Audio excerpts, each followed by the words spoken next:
First ever factory outlet Mukunda jewelleries Kukatpally, Khammam, Kothapet, Somajiguda, Hanamkonda and Suchitra. అందరికీ నమస్కారం. నా పేరు మాధురి. మీరు చూస్తున్నది సుమన్ టీవీ నెట్వర్క్. ఈ రోజు మనతో పాటు ఉన్నారు ప్రముఖ జ్యోతిష్య పండితులు బ్రహ్మశ్రీ తిరుపతి మూర్తి అవధాని గారు. నమస్కారం గురుగారు. ఓం శ్రీ మహాగణాధిపతయే నమః. గురుగారు, శ్రీరామ నవమి మనకి ఉగాది అయిన తర్వాత ఇమీడియట్ గా వచ్చే మన పండుగల్లో మంచి పండుగ. ఆ రోజు సీతారాముల కళ్యాణం అంగరంగ వైభవంగా చేస్తారు. అది ప్రెసెంట్ ఈ కాలంలో అలా సీతారాముల కళ్యాణం చేయించినా అది చూసినా ఎలాంటి ఫలితాలు వచ్చే అవకాశాలు ఉంటాయంటారు? కాలం ఏదైనా కళ్యాణం కమనీయం ఒకటే. చేసే విధానాల్లో ఇప్పుడు మార్పులు వస్తున్నాయేమో, కానీ ఎప్పుడూ కూడా అనాది నుంచి శ్రీరామనవమి అంటే ఆ కళ్యాణం కోసం లక్షలాది మంది భక్తులు అలా కనులు అప్పగించి చూస్తూ ఉంటారు. టీవీల ముందు అతుక్కుపోతారు. ఈ రాష్ట్రాల విభజన అయిన తర్వాత ఆంధ్రప్రదేశ్ వారికి ఒంటిమిట్ట తిరుపతి దగ్గర, తెలంగాణ వారికి భద్రాచలం, అంతేకాకుండా గ్రామాలలో పల్లెటూర్లలో అక్కడక్కడ ఎక్కడైతే రామాలయాలు ఉంటాయో అన్ని చోట్ల కూడా చక్కగా ఒక పండుగ వాతావరణం. ఎన్నో చోట్ల పందిర్లు కూడా వేసి చక్కగా కొంతమంది 5 రోజులు చేస్తారు, కొంతమంది వాళ్ళ ఓపిక శక్తిని బట్టి చేస్తూ ఉంటారు. ఏది ఏమైనప్పటికీ కూడా రామ కళ్యాణం అనేటువంటిది ఎప్పుడు ఎన్నిసార్లు ఏ రకాలుగా చూసినా వచ్చేటి మాత్రం ఫలితం ఒకే రకంగా ఉంటుంది. ఫలితం ఇప్పుడు మారదమ్మా, చేసే విధానాలు మారచ్చేమో. ఇవాళ నేను ఒక రకంగా చేస్తా, వచ్చే సంవత్సరం ఇంకొకరు ఇంకొక రకంగా చేస్తారు. చూసేటువంటి వాళ్ళకి వీళ్ళు ఏం చేస్తున్నారో తెలీదు. రాముడి వారి కళ్యాణం జరుగుతుంది, రాముడి వారి కళ్యాణం జరుగుతుంది. వాళ్ళ కాన్సెప్ట్ మొత్తం చూసేవాళ్ళు కళ్యాణం కమనీయం అన్నట్టుగా ఆ శోభాయమానమైనటువంటి దివ్య మంగళ మూర్తులైనటువంటి అమ్మవారు అయ్యవారు ఎవరైతే ఉంటారో వారి యొక్క కళ్యాణ వైభవంగా మాత్రమే వీళ్ళు తిలకిస్తూ ఉంటారు. కాబట్టి ఆ ఒక్క సౌందర్యము ఆ సౌభాగ్యము ఎప్పటికీ మారవు. మనం ఎలా చేసినా, మనం ఎలా చేస్తున్నామో మనకు మాత్రమే తెలుస్తుంది, వాళ్ళకి తెలియదు. కాబట్టి వాళ్ళు చూసే చూపు మాత్రం కింద సంవత్సరం కన్నా ఇంకా చక్కగా జరుగుతుంది, అమ్మవారికి అలంకారం బాగా చేశారు అనేటువంటి దృష్టిలో ఉంటారు. అక్కడ ఏ విధానాన్ని అనుసరిస్తున్నారో తెలియదు. కాబట్టి ఎప్పటికీ ఫలితం తేడాలు ఉంటుందమ్మా, ఒకే రకమైన ఫలితం వస్తుంది. కానీ దేవాలయాల్లో తోసుకుంటూ వెళ్ళి కళ్యాణం చూడవలసిన అవసరం లేదని నేనంట. అంటే 10 మంది 20 మంది ఉన్నారనుకోండి, ఇబ్బంది లేదు. 50 మంది వరకు ఉన్నారంటే పర్లేదు. అంతకుమించి జనాలు బాగా ఎక్కువ సంఖ్యలో జనాలు ఉన్నారు అన్నప్పుడు అక్కడ మనం స్వామివారి మీద దృష్టి కూడా పెట్టలేము. ఎంతసేపటికి అటేంటి, వీళ్ళు ఏం చేస్తున్నారు, వాళ్ళు ఏం చేస్తున్నారు, ఏం వస్తున్నాయి అనేటువంటి దాని మీద దృష్టి ఉంటుంది. భగవంతుడి దగ్గరికి వెళ్ళి ప్రశాంతంగా మనం 10 నిమిషాలు కూర్చోలేం, 2 నిమిషాలు నిలబడలేం. ఆ స్థితి అక్కడ ఏర్పడుతుంది. ఈలోపు మనం దగ్గరికి వెళ్తుండగానే తోసేస్తారు పక్క నుంచి, జరుగు జరుగు జరుగు అని. ఆయన్ని మనం చూడలేం, మన కష్టాలు ఆయనకి చెప్పలేం. తోసేయంగానే పక్కకు వచ్చి మొహమ్మండ తోసేస్తాడు నన్ను, ఇక నోటికి ఎన్ని తిట్లు వస్తాయని అని తిట్టి కూర్చోబెడతాం. మంగళకరమైన ప్రదేశంలో అమంగళకరమైన తిట్టి కూర్చోబెడతాం వాళ్ళని మనం. అది పాపమా పుణ్యమా? ఇది పాపము అని చెప్తే ఈ జనాలందరూ కూడా నన్ను తిట్టి పోస్తారు. అంటే వాళ్ళకి ఏం కావాలి? సిఫార్సులు, లెటర్లు, మా వాళ్ళు రండి అని చెప్పి తీసుకుపోయేటువంటి విధానం. అది భగవంతుడు, మనం భక్తులం, మనం అక్కడికి వెళ్తే మన కష్టాలు పోతాయని కాదు. ఈ శ్రీరామనవమి రోజు నాడు నా గొప్పతనాన్ని నీకు చూపిస్తున్నా చూడు. ఆయన దగ్గరికి మన గొప్పతనాన్ని ప్రదర్శించే రీతిలో సిఫార్సులతో మనం వెళ్తుంటాం. కాబట్టి మనకి ఇంత కూడా ఫలితం పుణ్యం రాదు. మనం ఏ సినిమాకి వెళ్ళినా మన కోసం ఎవరు ఫోన్ చేసి చెప్పడుగా లోపలికి పంపించమని చెప్పి, అక్కడికి వెళ్తే అరగంట లేట్ అయినా నోరు మూసుకొని ముక్కు మీద చేసుకొని చచ్చినట్టు అక్కడ నిలబడి ఉంటాం మనం. కానీ అంటే ఆ సినిమా హాల్లో చూసే సినిమా కన్నా చాలా పనికిరంది ఇది. ఒక ఆలయం, ఒక భగవంతుడు, దేవుడు ఇక్కడ ఉన్నాడు, ఆయన దగ్గరికి మనం వెళ్ళాలి, క్యూలో వెళ్తే బాగుంటుంది, చక్కగా ధర్మ దర్శనం చేసుకోవాలి, ఇలా చేసుకోవాలి, అరగంట లేట్ అయినా అని అనుకోకుండా సిఫార్సులు, లెటర్స్ పెట్టుకుని వెళ్ళిపోతున్నారంటే దీనికన్నా సినిమా చాలా గొప్పదనేగా. 2.5-3 గంటలు వినోదం ఇచ్చేటువంటి సినిమా గొప్ప, 3 జన్మల పాటు నీ జీవితాన్ని ధరించేటువంటి దేవాలయం గొప్ప. ఇది మనం తెలుసుకోవట్లేదమ్మా. ఇది తెలుసుకోగలిగితే మనం చేస్తున్నది ఏంటి, చేసేది ఏమిటి అనేటువంటి విషయం తెలిసిపోతుంది. అయిగా ఆ రోజునాడు రోడ్లు పడి తిరిగేదానికన్నా, ఆ పందిరి ఈ పందిరి అక్కడికి వెళ్ళి కూర్చోవడం కన్నా ఇంట్లో మీరు చేసుకోండి అంట. పందిరిలో వెళ్తారు. 500, 1000, 2000, 3000 ఆ ఏరియాలో ఒక పందిరి పెడితే 10 మంది డబ్బులు కడతారు. ఉదయం 10 గంటలకి ప్రారంభం అంటాం. ఇందులో ఎవరో ఒకరిద్దరు రారు టయానికి. కళ్యాణం ఆపుతున్నారా, మొదలు పెడుతున్నారా? వెయిట్ చేస్తారు కదా కొంతమంది వల్ల. అక్కడ రాముడి వారి కళ్యాణం అనేటువంటి దానికి ఎవరు ముందు రావాలి, ఎవరి గురించి ఎవరు వెయిట్ చేస్తున్నారు, ఎవరు వెయిట్ చేయాలి, ఎవరి గురించి ఎవరు వెయిట్ చేస్తున్నారు, దానివల్ల మనకు పుణ్యం వస్తుందా పాపం వస్తుందా? ఆయనకు పెద్దవాడు అంటే ఎవరికి పెద్ద? ఆయన భార్యకి ఆయన పెద్దేమో, బయట ఇంట్లోకి వెళ్తే ఆయన భార్య కూడా ఆయన చిన్నే, ఇంకెవరికి పెద్ద? భగవంతుడికి అందరూ చిన్నే. మరి 10 గంటలకు మొదలుంటే 10 నిమిషాలు ముందు వచ్చి నువ్వు కూర్చోగలగాలి, రావట్లేదు కదా. అటువంటి చోట మిగిలిన 8 మంది నివారి గట్టిగా దాన్ని వాదించలేకపోతున్నారు కాబట్టి వాళ్ళ దోషం అదంతా. అటువంటి పాపాలు మూటగట్టుకోవడం కన్నా ఆ ఇంట్లో చేసుకోవటం చాలా శ్రేయోదాయకం. శుభేక్షం, సౌభాగ్యం, సౌభ్రాతృత్వం, సౌమంగళ్యం ఇన్ని కూడా నీ ఇంట్లో ఆ రామచంద్రమూర్తి స్వామి వారి విగ్రహాన్ని పెట్టుకొని, ఫోటో పెట్టుకొని, తులసిమాలతో, పచ్చకర్పూరం దండతో, ఇలాచి దండతో ఆయన్ని అలంకారం చేసుకొని అక్కడ చక్కగా ఈశ్వరుడిగా చెప్పింది శ్రీరామ రామ రామేతి రమే రామే మనోరమే సహస్రనామ తత్తుల్యం రామ నామ వరానని అని చెప్పింది ఎవరు? ఈశ్వరుడు.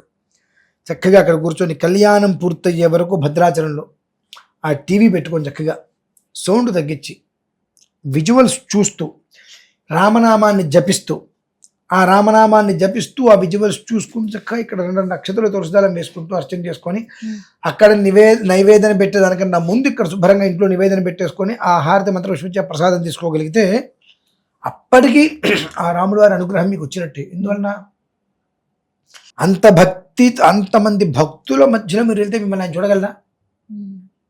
మీరు ఆయన సరిగ్గా చూడగలరా? ఈ రెండు కుదరవు. అటున్నప్పుడు అక్కడికి వెళ్ళటం దానికి తోసుకుంటూ వీళ్ళని తిట్టి కోపాన్ని ప్రదర్శన చేసి పాపాన్ని మూడకట్టుకోవడానికి అవసరం అంటది అక్కర్లా. కాబట్టి ఇంట్లోనే ఆదౌర మతపోవనాభిగమనం హత్వా మృగం కాంచనం వైదేహీ హరణం జటాయు మరణం సుగ్రీవ సంభాషణం వాలీ నిగ్రహణం సముద్రతరణం లంకాపురీదాహనం పశ్చాద్రావణ కుంభకర్ణ హననం ఏతద్ధి రామాయణం అనుకుంటూ చక్కగా రాముడు వారికి సంబంధించిన అనేక స్తోత్రాలని పారాయణ చేసుకుంటూ నేను మీకు ఒక ఫోటో పంపిస్తా.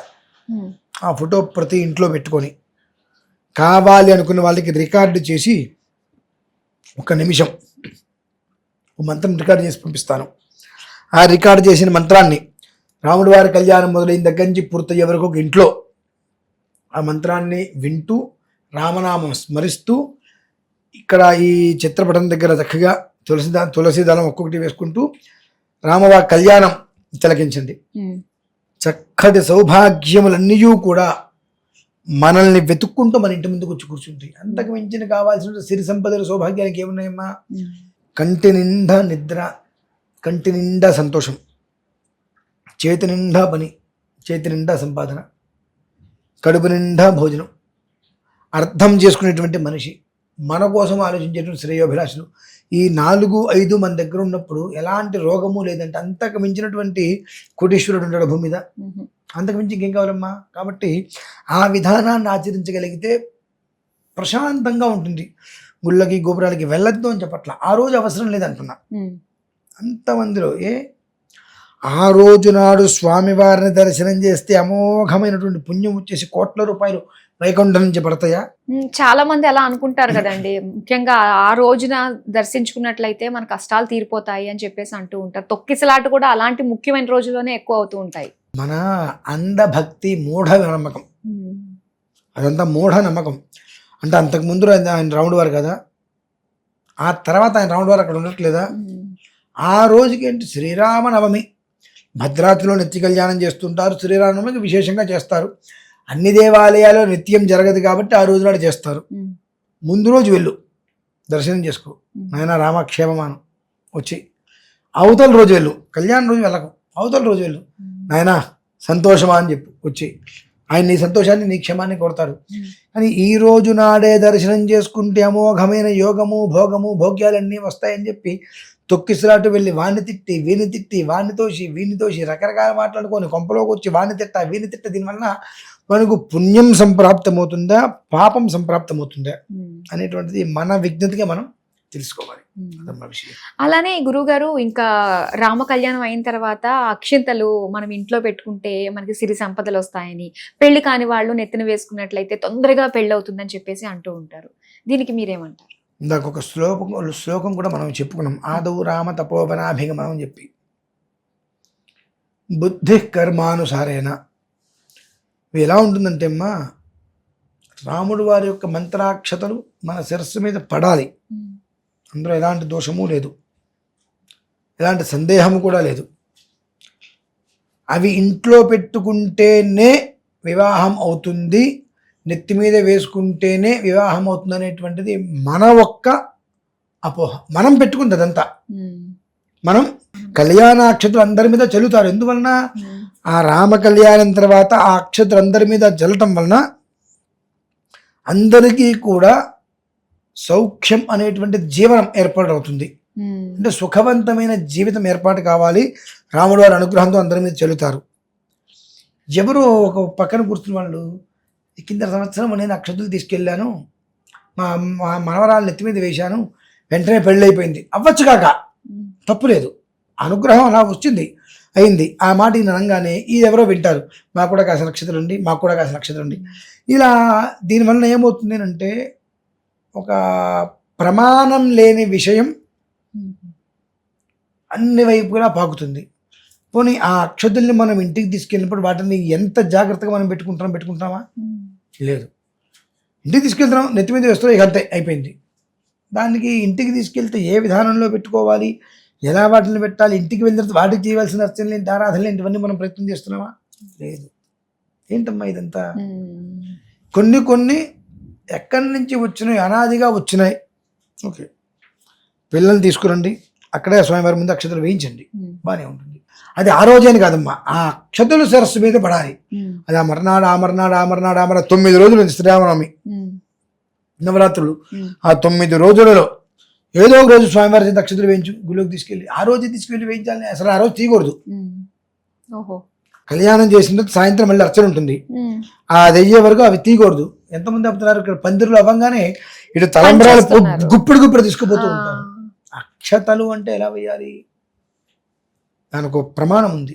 ఎలా పాదుకల మీద స్వామివారి దగ్గర ఎలా వెయ్యాలి, ఎలా తలంబరాలు పొయ్యాలి, అక్షతలను ఎలా తీసుకోవాలి, ఎలా ఇవ్వాలి ఏంటి అని ఒక ప్రమాణం ఉంది. ఏం ప్రమాణం ఆచరిస్తున్నాం మనం? గుప్పెడికి ఏం తోస్తే అది పట్టుకుంటున్నాం, వచ్చేస్తున్నాం. వాళ్ళ తీసుకెళ్ళి అక్షతల కన్నా కింద పడేవి తొక్కేవి ఎక్కువ ఉంటాయి. మరి ఇది పాపమా పుణ్యమా? మనం పుణ్యం వస్తుందని ప్రయత్నం చేసి మొత్తం నాకే కావాలనే ఉద్దేశంతో అలా పట్టుకొని వస్తుంటే చేతి కింద పట్టేవి కింద పడుతున్నాయి. నీ కర్మో, నీ యోగమో, నీ దౌర్భాగ్యమో, నీ దరిద్రమో, ఆ 5 కింద పడ్డ 5 గింజల్లో శక్తి ఉందేమో, అవి కింద పసుకొని వచ్చేస్తున్నావు. అది 10 మంది తొక్కుతున్నారు, ఆ దరిద్రం అంతా నీకు రావట్లా.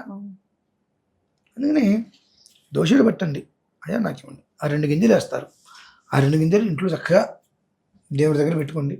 ఈ 9 రోజులలో ఏదో ఒక రోజు తీసుకొచ్చి ఆ స్వామి గుడికి తీసుకెళ్ళి అర్చక స్వామి వారి ద్వారా 2 అక్షతలు శిరస్సు మీద వేయించండి, చాలు. అంతకన్నా కావాల్సింది ఏంటండి? అదేనండి. మరి పోటీగా వెళ్ళిపోయి మనం మనకే దక్కాలి ఆశీర్వాదాలన్నీ అనుకోవడం కంటే అంటే నిదానంగా భక్తితోటి మనం చేసుకుంటే స్వామివారి అనుగ్రహం మన పైన ఎప్పుడూ ఉంటుంది. ఖచ్చితంగా ఉంటుంది. చాలా చక్కగా తెలియజేసినందుకు ధన్యవాదాలు.